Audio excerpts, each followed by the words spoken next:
So, HERdacity's webinar series. HERdacity is a nonprofit based in Austin, Texas, dedicated to inspiring confidence in women to achieve their professional goals. And I am Lorelai Gonzalez, the program director for HERdacity, and I am really glad you chose to join us today as we start talking about how to start your small business successfully, your tiny business successfully. And to join me in that conversation, I have business educator and talented tiny business expert, the creator of Doers, Shakers, Makers, Ms. Sierra Bailey. Hello, Lorelai. Thank you for having me. It's wonderful to see you and my fellow curly girl. I like it when we get to match. It's wonderful. Yes, it is. I am very excited to talk, as you said, not just about small businesses, but about tiny businesses today. That's right. Well, take it away, sister. Thank you. All right. I am going to share. There's always that hesitation as we start to make sure that we're sharing things right. But as we practice, we're feeling confident in what we're doing today.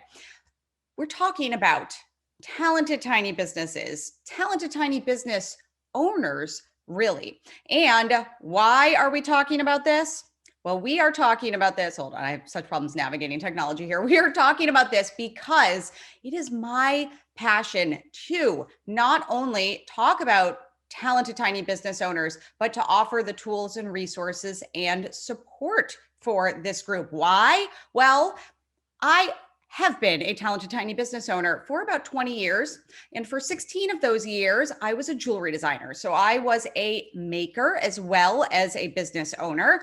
And if you have or are a maker, if you've been a maker, if you know any makers, you know it's a whole different world of struggle being both the manufacturer and the business owner. But in general, we're coming at this as a talented person. Now, through the years, I realized not just makers are talented people, but we have people in professions like law or accounting, graphic design. Many of the service industries also are people that are very talented at one specific skill, and they start a business around that skill.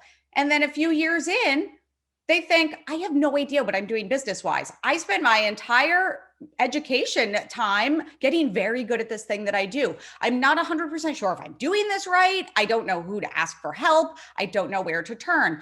I felt this way. My fellow makers felt this way. And the more that I talked to my fellow, as you'll find out who these people are, talented tiny business owners, I realized that there was a really big problem that was not being solved, that the support and the education and the tools and resources that these businesses need were not available. I ended up changing careers. Part of it was that after 16 years, I needed a change. I had accomplished everything that I wanted to. My jewelry business was quite successful. I had even had an opportunity to have a live TV show, and I really just wanted to do more of serving people that I knew needed help. I wanted to solve a specific problem. We're going to get more into that about you in a few minutes. So now I have a business where I create a lot of free content. I invite you to come and find it at my website, Ms. Sierra Bailey, and I do that all under the name Doers, Shakers, Makers. I also have a very large not very large, tiny, really. I have a active Facebook group, we shall say, where tiny business owners get together and we talk about all different things. There's a conversation prompt every day. It's not necessarily something where you go in and post about something. It's more of having that conversation and getting that support, having that community. And I, of course, do things like create courses and downloadable content that you can learn from. And my first book, Smarter Starting, which is all about how to start a tiny business, comes out in June. And it is the first of a series about things like marketing and networking and even stopping and the things that we encounter in tiny businesses that it's really hard to find from the perspective of tiny. All right, I keep throwing this around. We're going to talk about now what exactly is a tiny business. This blew my mind. When I realized that I wanted to work in this demographic, of course, I needed some data. You'll see in a little bit, I'm a big fan of data. What is a small business? Well, the Small Business Association actually calls any business that has 500 or fewer employees a small business. 99.9% of businesses in the United States are small businesses. And I'm like, how is that a thing? So then I think they realize that that's a little weird too. So the SBA has declared that very small businesses have 50 employees or less. Now, my first thought is my business with me and some contract help runs very differently and looks very differently than a business of 50 employees. Where is the information for me?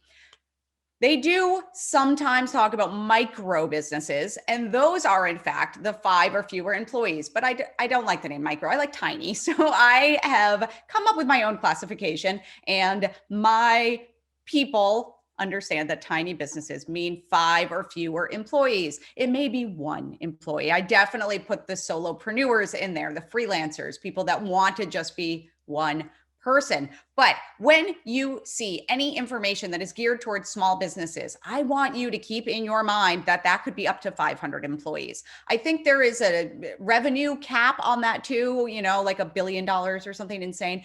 But in reality, most of the books that you're seeing out there, most of the education, most of the services who say they work with tiny businesses, they mean very small. They usually mean that 20 to 50 employee business. They don't always mean that 5 and fewer. So things that they're saying do not feel relevant or are way priced out of what the reality is for tiny businesses. So you can see why I started to become obsessed with this, because there was just not much available. So speaking of reality, what's the reality of owning a tiny business? The biggest thing that people say when they talk about wanting to start usually what I think of as a tiny business, that very small, that 1 to 5 employee business, is they want the freedom. So it's attractive, quite attractive, very attractive to people. I always say introverts love it, because many of us, I'm a very loud introvert, but I'm an introvert. I love working alone. I don't want to be around people all the time. I love being a tiny business owner, because even at times when I bring in a lot of contract people or an employee, I still prefer to work alone.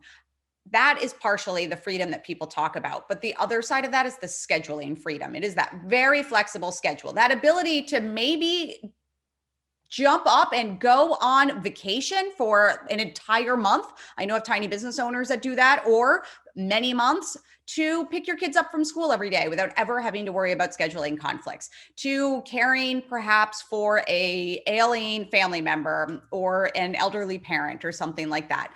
There's so much freedom. There's the ability to change things when you need to. We all learned in COVID the definite importance of being able to pivot. Well, tiny business owners have the easiest time of that. There's nobody you have to talk to. Corporation has a lot of people they have to talk to when they want to change. Tiny business owners, we can move fast.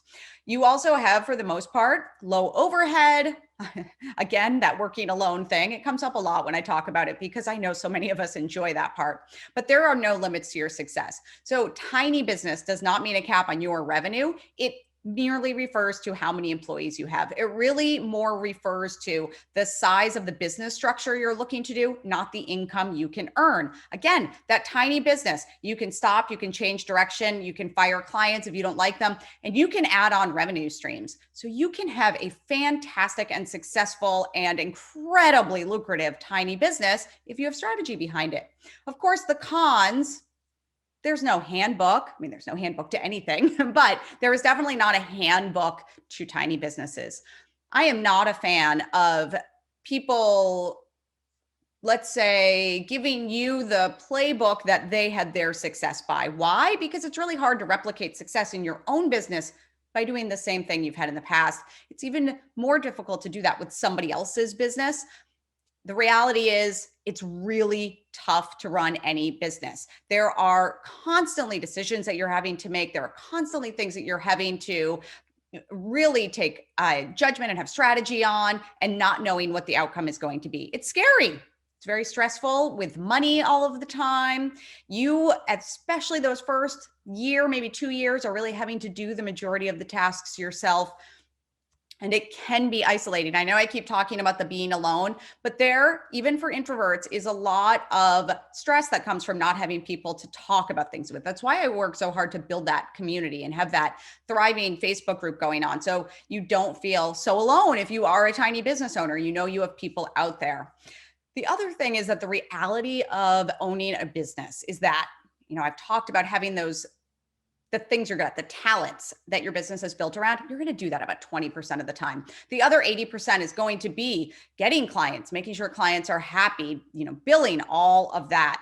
And your support system, of course, may not understand all of this. I often say to people, your partner just wants you to make money and not cry. And they often get frustrated when they see you struggling or you stressed out and things like that. Or they want you to have, let's say, the same income that you did from the job that you left or things like that. So it is very important to make sure that you know that you'll have to put a support system in place, that your family, your close friends may not get it. So think about all of the pros and cons. I love the transparency of knowing what you're getting into and say, are you willing to put in the work? It's a lot of work. And a lot of people are surprised by that when they start a business. It may take 2 years to make a profit. That's about the average time. Do you enjoy calculated risks? Not scary, like not thinking about risks, but calculated risks. And do you have the time to take it on? I don't think that anybody approaching a new anything necessarily knows how much time it's going to take, but having a tiny business does usually take more time than people think it will take. You, however, can determine, as I said, how big you want to be. You can keep it as a very small side business. It does not have to be something that takes over your life, but it will still take time.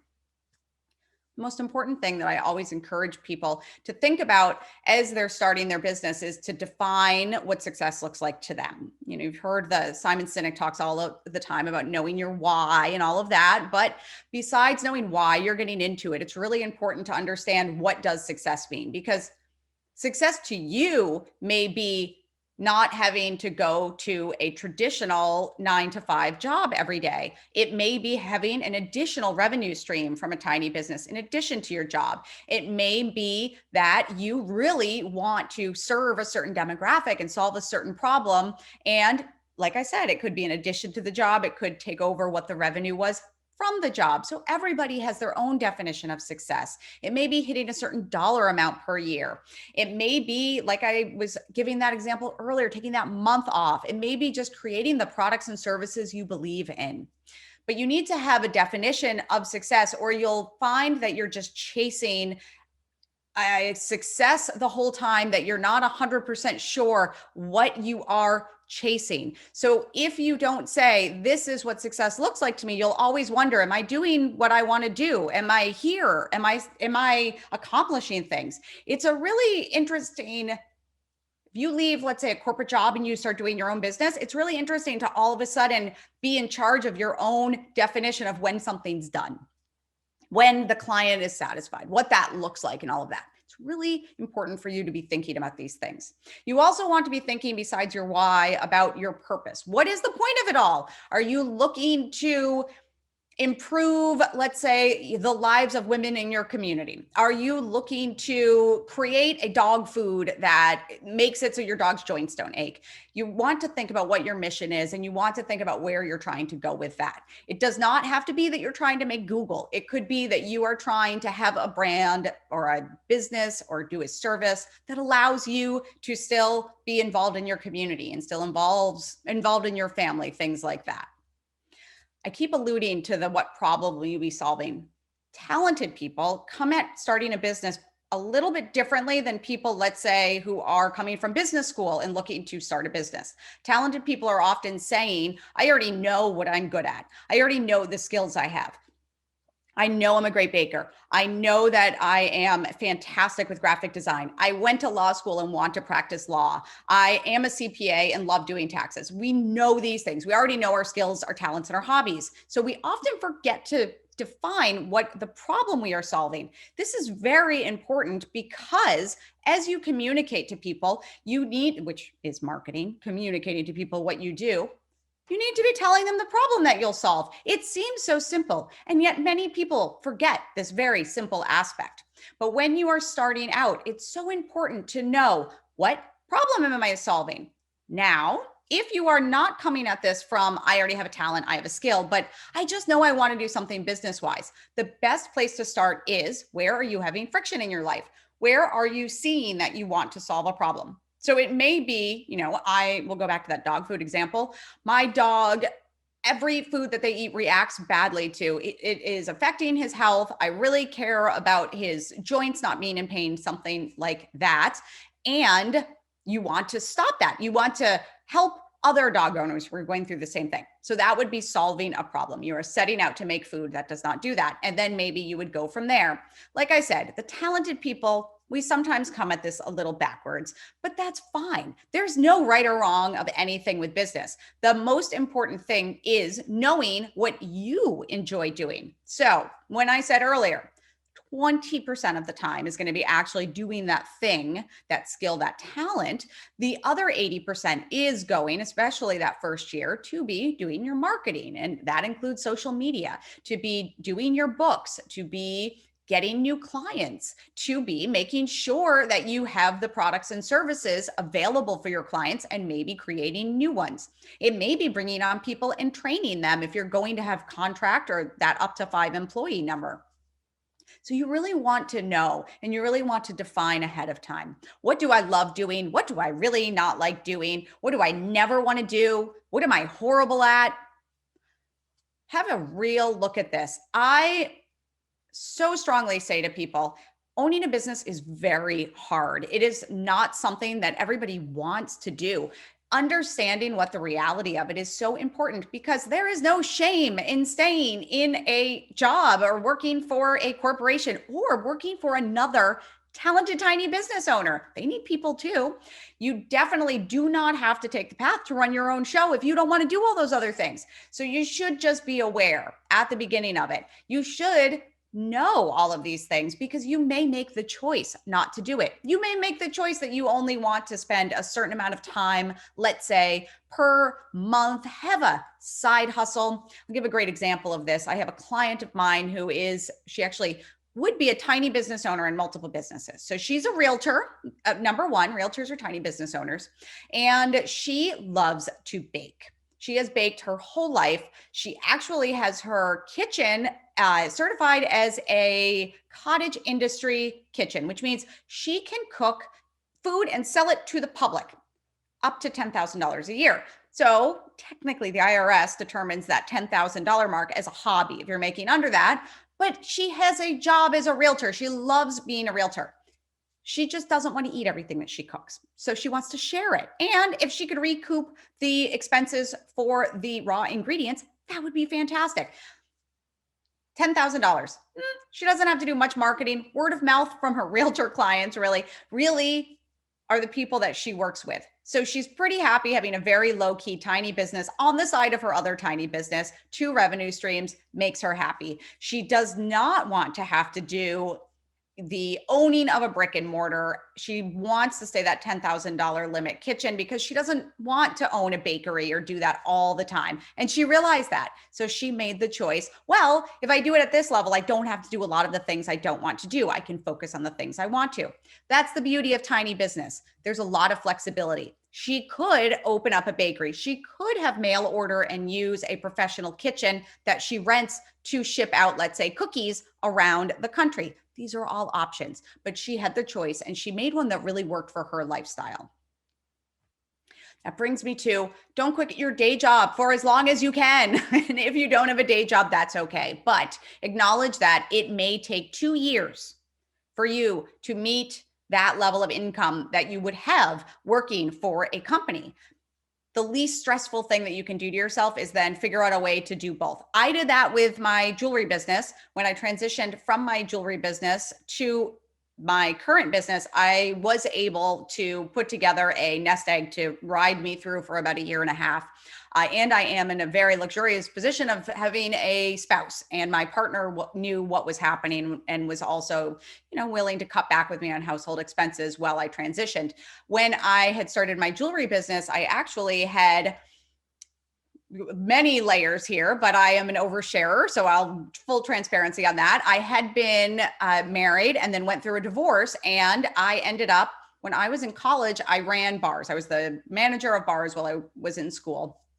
And I started my jewelry business very shortly after I graduated. But going through a divorce, it can get expensive and things can change. So I ended up becoming the general manager of a private club where I could work on weekends. It was kind of like a country club, so very chill, not late nights, things like that. And it was a wonderful way for me to grow my business and know I had security. So I knew I could pay my rent, and I was able to put everything else into my jewelry business, including paying a publicist about $30,000 a year at the time. I lived in New York. That's how much they were back then.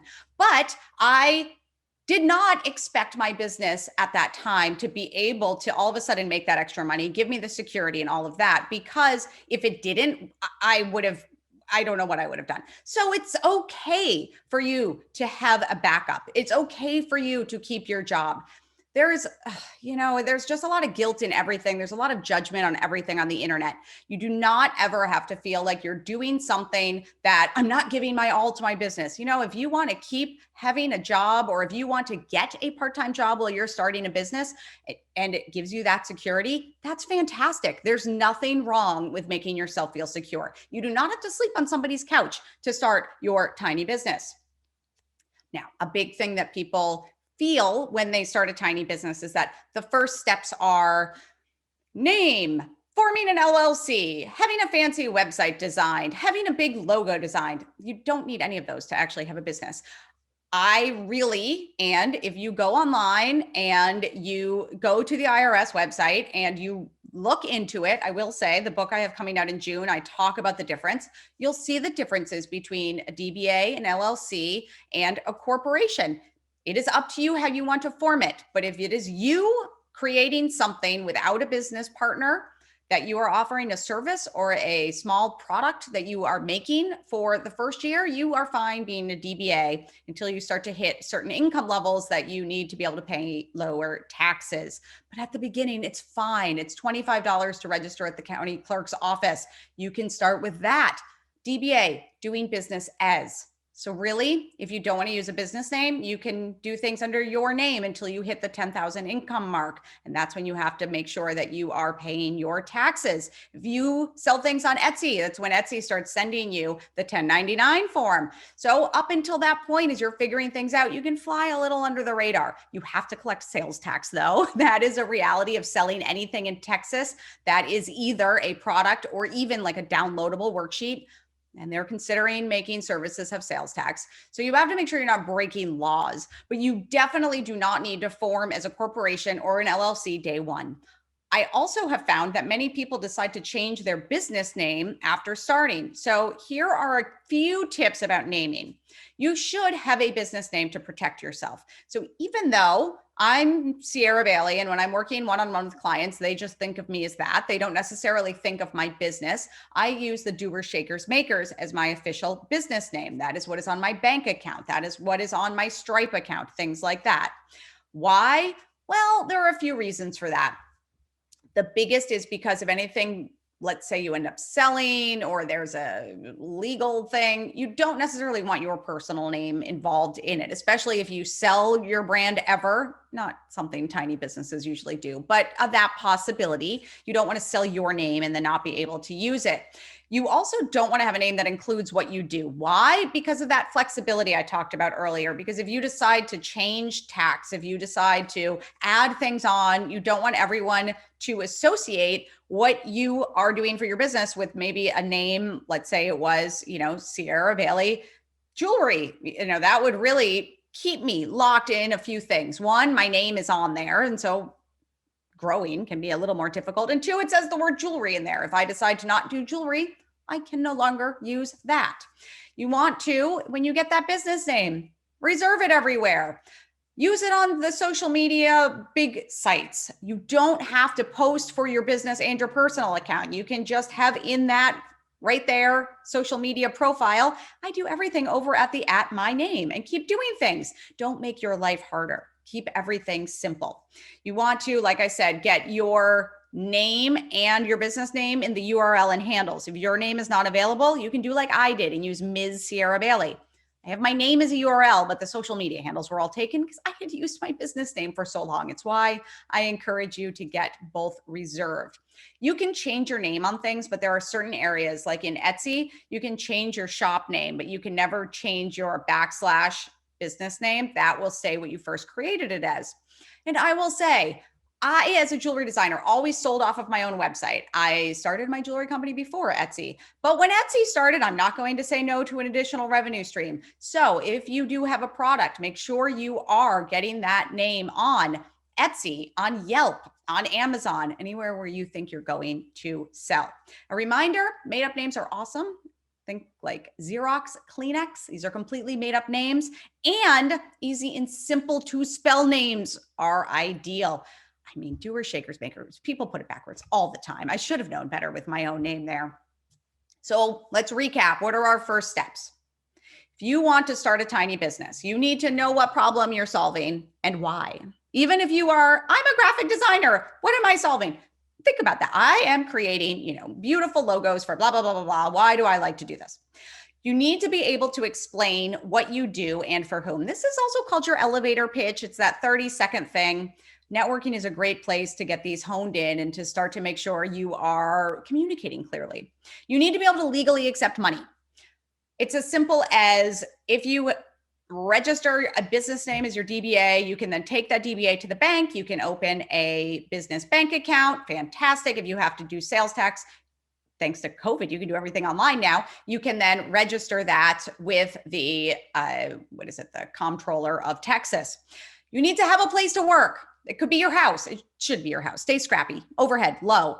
But if it is your house, give yourself a corner. I have a whole board on Pinterest for tiny offices because they're so fun. People will take like a coat closet and they will put a desk in it. And then when they open the door, they pull the chair out and they can then close that door, but have all the things that they want to keep, the business cards they're getting from people, the work that they're working on, and still have that in their home somewhere safe and not being disturbed or not looking at it when they're not working, but have some place that you can have as your business little headquarters. It can be tiny. And last, you need to find somebody to pay you. Now, the old way of doing business was I'm going to do a marketing plan, and then I'm going to test the relevance of things, and then I'm going to launch my campaign and have a gorgeous website, and then nobody would buy it. I want you to first, it doesn't matter what it is, because you should be embarrassed by your first offering. I want you to just find somebody that will pay you to do what you're doing. So when I was figuring out what I wanted to start my business in, I knew what I wanted to do. I didn't know what the business was. So the first thing that I did was basically they were tiny, but find tiny businesses that I could consult, because it allowed me to talk to them and to figure out what their problems were. But that was how I started. I put myself out there. I didn't have a website yet. I didn't have anything yet. I was just telling people on social media I was networking. And I basically was making sure that what I wanted to do was something that people would pay me for. You need to make sure that whatever you're doing, this is basically market research, but you need to not only look and see if other people are being paid, you need to make sure that people will pay you to do it. And you need to stay scrappy and grow as you go. Use everything free until it drives you crazy and you have to upgrade everything. Do your research. So besides that market research, knowing your industry, knowing your competition, what is the market for your niche? And being tiny, you should have a niche. Mine is talented, tiny business owners. I only work with that very small business. I don't want to work with the 50 people business because you know what? So many people work with them. They have so much help. So I give you a few things that you want to be looking into, but to be thinking about. So who else is doing what you're doing? Look at what they're doing. Do not compare your A to their Z. So do not look at the person who is the biggest in your industry and think that you're supposed to have all of these things. No, you're supposed to start very simple. You're supposed to stay scrappy. But you need to, at the beginning, decide on your pricing option. So you have to start somewhere. So start looking to see what people like you are charging. This can change as everything else can. I started doing consulting. People in this business, people then suggested I do coaching. I lasted about 10 minutes. I don't want to do coaching. And then I realized that the biggest need of working with people and networking and talking to people was the education component, was the courses, the books, the things that were really being of focus to this tiny demographic. With jewelry, I started out making all sorts of jewelry. And then I realized that I wanted to hone in on what I specifically was doing. And it was very colorful statement jewelry for day wear. So it was really that women that wanted to express themselves to wear to work. So you want to get in, hone in on what you're good at. If you're graphic design, you can do anything, sure, but maybe you want to specify in websites or in, let's say, WordPress websites or something like that. If you're a lawyer, no lawyer that I know practices all law. They all have a specialty. So everything that you would be doing, from making something to services, you have to start somewhere. So start with that one thing. You can add on later. Those are revenue streams. Those are very good to have. And lastly, you want to learn about your ideal person. This is incredibly important for marketing. You want to make them feel like you're talking to them, like you understand everything about them, and you want to say it in one voice. Now, a lot of times people say to me, but what if I want more than just this ideal person? What if I want lots of people? You'll attract other people, but you need to have a consistency with your messaging, and that helps you do it. All right, we've touched on all of this, but in case if you reach out to me and ask me for these slides, I will send them to you. I just want to have this here for your legalities. You do want to make sure that you are following the business laws. I often work with people that have been in business for a couple of years, and they'll come to me and be like, I don't know if I'm doing anything right. And I'm like, let's have a checklist. Are you doing these? Usually they're not doing all of these, but you get them in check. Like I said, that $10,000 income, that $10,000 profit is really when you would start to get yourself in trouble. So, you want to make sure in the first bit of time that you're starting to be aware that this is what you have to do to legally have a business. If you are selling any product or any downloadable, you need to make sure you are getting these set before you start. You have to accept sales tax and pay that sales tax to the state. Texas gets very upset if you do not do that. And at the end of this, I really want to, not only are you going to start that business, but you need to, as I've said, communicate that you're open for business and what you're doing to people so that they can give you money. And that is marketing. Marketing is very big and it's very scary to a lot of people. Here is like I said, I don't like formulas. I don't think that everybody can do the same thing, but here's my general outline for how best as a tiny business owner to start marketing, okay? Because it's scary, and marketing encompasses everything from Google ads to your website, to your email list, to having an ad in a local paper. So the biggest thing with marketing is you want to be, as I said, communicating your message, telling people that they can give you money in exchange for what you do. The best way to do this as a tiny business is to network. You need to be out talking to people. Your network, everybody you've ever known in your life, people that you've worked with, your family, all of this is networking. The reason why is because if you are a tiny business owner, people are going to feel very attached to you. So you should, of course, reach out to the people who are already attached to you. And then you can maybe work with them, but just let them know what you're doing. Again, why it's important to have that 30-second elevator pitch. And then they can start to tell their network. So it's not that you would work with them. It's that you would work with who they know. That is the key of it. Now, I always say, join a group, be a giver, get involved. It could be volunteering. It could be being involved in your church. It could be an athletic group. It could be, being a big sister in that big brother, big sister organization. It could be a variety of things. It does not have to be a traditional networking group, but those are really good too, because you can really get feedback from people and understand a lot of what you're trying to do of talking out with people in traditional networking groups. And if you do join those, get involved. You want to communicate with people, you want to give, you want to be in a community with them. Then you're using social media not to prospect, but you're using social media to stay in touch with them so they can see what you're doing and they can share with their friends. So approach social media like that. Social media is, select 3 places. It's vast. Do one where you are, 2 where your people are, and then post twice a week. You don't have to go crazy. You want to really be either inspiring, educate, or entertaining. And then you can create content. So I love creating content, videos, blog posts, things like that, because it gives me something to talk about on social media. The aim is to post about what you are selling and doing about 20% of the time. The rest of the time, educate, inspire, entertain. And as you're doing all of this, start to collect data. Why? Because if you are collecting data early on, like your customer information, analytics, if you have a website, the pro on the social accounts, it just lets you measure what you're doing to see if it's working. You can do more of what's working and less of what's not. But the most important thing is to show up, to follow through, to do the work, enjoy the ride. Okay, that's 4 things. Enjoy the ride. Showing up. If you do not put yourself out there, nobody's going to know what you do. You have to show up. If you don't put your products on a website or on social media or tell people about them, they won't be able to buy them. If you're not communicating with people what your services are, they're not going to be able to do them. It's a big problem for introverts. We feel like everybody's going to be annoyed at us when we put things out there, but they won't be if you're solving the problem for them. Follow through. If you tell somebody that you're going to do something, do it. If you put out there that you're going to release something on a certain date, release it. You don't have to overextend yourself. You don't have to do huge things, but simple, small actions often are what will get you that success, and following through on them, doing them. You have to do the work. That's the reality of it. You're not only having to manage all these other things, but you have to do the work. You have to hit those deadlines, but don't make crazy deadlines. You can be as big as you want to be. And remember, enjoy the ride. The first 3 months of starting a business are when you're the most excited. So try to get those habits established when you're all excited. It's a great time to do that. But remember that when you are building a business, even if it's a tiny business, and I don't even say even, because you know what? I've had tiny businesses for 20 years and they've been insanely successful and I have loved every minute of it. Well, I've cried in the shower many times, I'm sure, as everyone else, but you have to enjoy those successes. You have to celebrate those small wins and you have to remember why you're doing it to begin with. All right, I think I am just about on time. So I think I'm 1 minute early. Lorelei, I'm ready for Q&A. Fantastic timing, Sierra. Thank you so much for that. That was epic. I think we learned a whole lot, and I have an immediate question.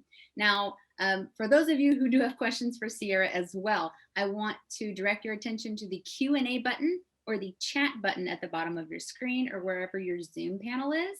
And that's where you can send your questions so that Sierra can address them live, okay?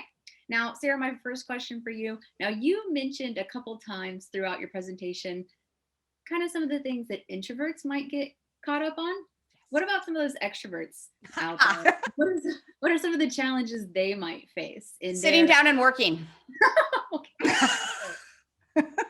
But it's really true because extroverts get so excited to go out and do the things. They don't want to sit at their desk. They don't always think that they are necessarily doing valuable work because to them, talking to people is so valuable.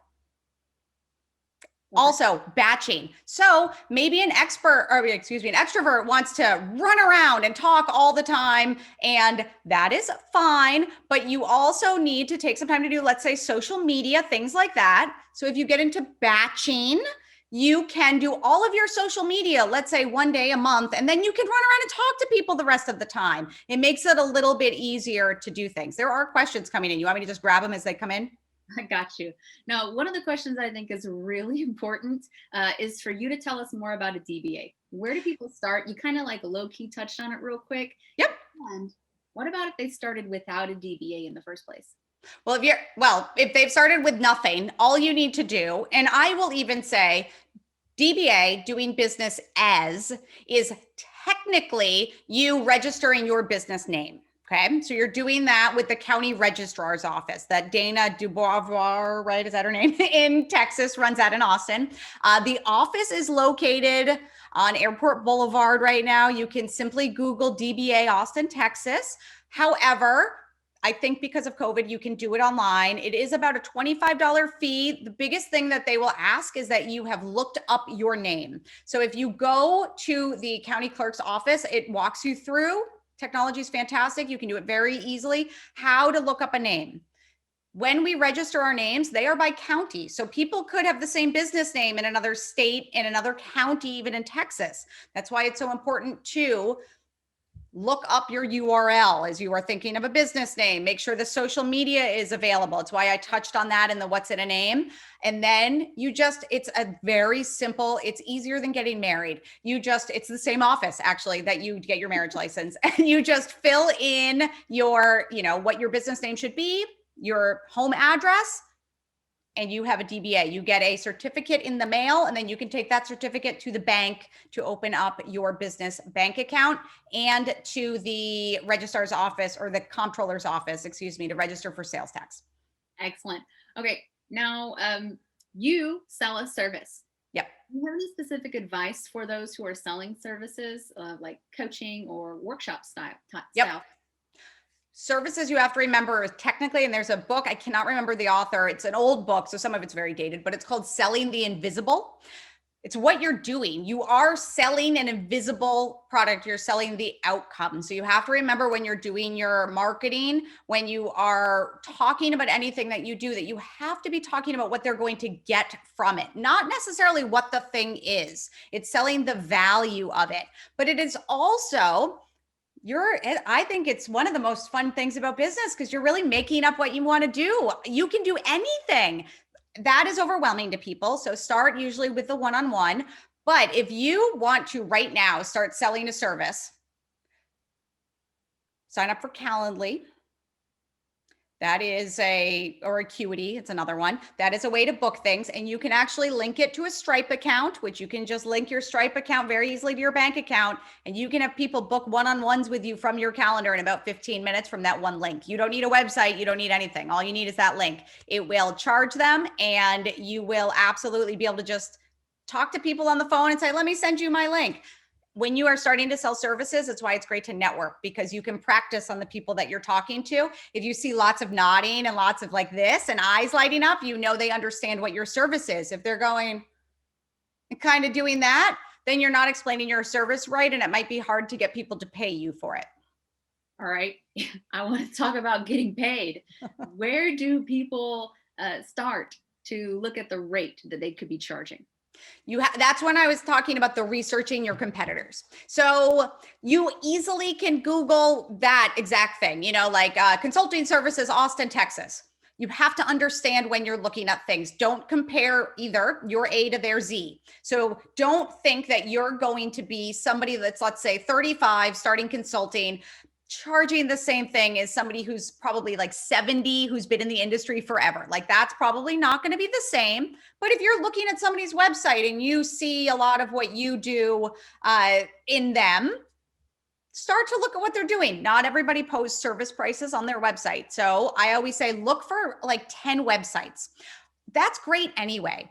Look for 10 websites of your competitors. As you're starting to build your brand, it's a nice reference to have.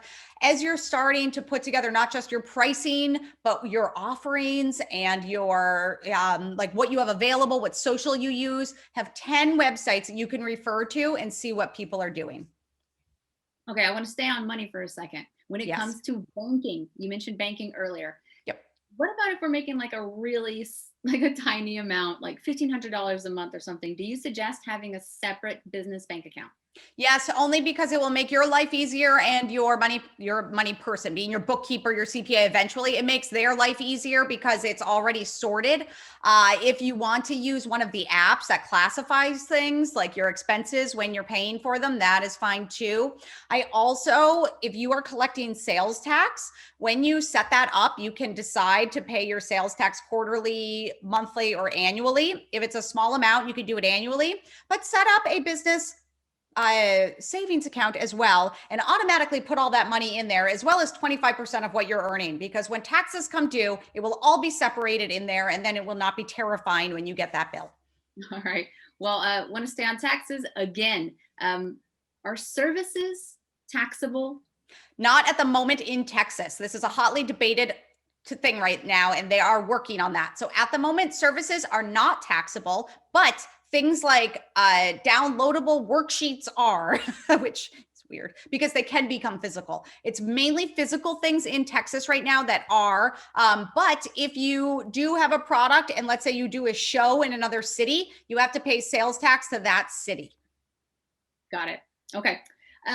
I want to quickly talk about social media. You mentioned the 80-20 rule, right? Yep. If people are running out of things to post, what sorts of things would you suggest they post to connect them back to maybe a product on social? Well, they're connecting back to a product. That's why I love to have some sort of content that I'm creating weekly. So creating a blog post, creating a video, creating something that you're educating with or entertaining with. And I usually, especially if your service, it's a little bit smarter to go in the education realm because a lot of service providers want to prove their expertise, and that's a fantastic way to do it. So having a blog post that solves a problem, answers a question, that's one way to do it. Another is to have and this is only for the 20%. Your other posts should be about other things, but if you're for your 20%, a testimonial from a client, an example of a problem that you're solving, it's great to show how you're solving problems. For the other 80%, it's good to have about 10 to 15 buckets of content that you can draw from. So knowing that you have, let's say, like I have my dogs, I have reading, I have coffee, I have my workshops, I have many buckets that I can draw from, not just as my 20%, but as my 80% as well. Because I feel like I can talk about business all day long. I have a problem talking about the other stuff too. Excellent. Now, you mentioned in regard to naming a business to try not to pigeonhole yourself in like one area. So if we have a tutor and they have, the name of their tutoring company in their business, is that a bad thing? Or if you are going to just do tutoring with that business, then you're fine. I just like to think about often with tiny business owners having the ability to have revenue streams. So I will say, for example, with that problem solving, what happens sometimes is that when you have clients that want to buy from you, you start to pick up on other problems they want solved. So you may be adding revenue streams on to your offerings that are not entirely related anymore. I'll give you a great example of this. Because I had been a jewelry designer, when I changed businesses, I was asked to keep posting my outfit post and my, whatever. And I was like, that's ridiculous. I don't want to do that. And somebody said, do it in your stories. So fun. Now people keep approaching me and are saying like, would you sell my pants? You post your outfit every day, all of that. And I'm like, no, I'm not doing that. However, I like to wear witty shirts with things about coffee. It makes sense for me to start having merch available that goes along with things. Having a name like Doers, Shakers, Makers makes it so that I can have a product line, I can have a Facebook group, I can have a podcast, I can have many things that come from that. So if you want to start adding on different revenue streams to a tutoring company, you could maybe create you can have an umbrella with sub brands to have things that you're selling under it that are not necessarily tutoring related, or just make sure everything ties back to tutoring to give you that common thread. All right. And I want to wrap with one more question. What are your thoughts on subcontractors?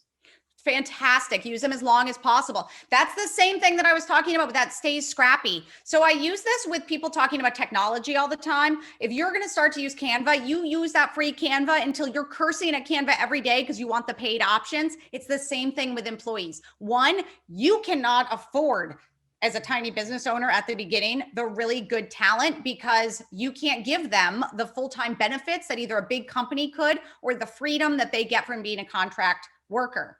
But you can afford to get a couple hours of their time here and there to help you out. It's a way for you to get better talent by just using people when you need them. But remember that you also have to know, which is why you have to practice and do all the things in your business, what they're going to do so that they can perform that job well for you that you expect. Excellent. Sarah, you have rocked it today. I'm so excited to have had you on for our webinar in March. Throw up your contact information on the screen. Y'all reach out to Sierra. And Sierra, tell us one more time the name of your upcoming book. My upcoming book is called Smarter Starting. And I will say that I kind of took the first couple of chapters from the book and highlighted here. So I really do go into detail on what's coming. It should be coming in June. I'm very excited, and is part of a series. So there will then be Smarter Networking, Smarter All, and on after that. But I'd love for you to join the Facebook group. It's free, it's fun, and to reach out if you have any questions or want a copy of today's slides. And Lorelei, they'll have access to this recorded, right? They will. This webinar, as all of our other webinars, are recorded and available on HERdacity.org or our YouTube channel at HERdacity. Thank you again, Sierra. You've been amazing. And thank you, everyone, for taking the time today to tune in. You are committing your time to professional growth and development. And this is just one step forward to your success. So congratulations on that.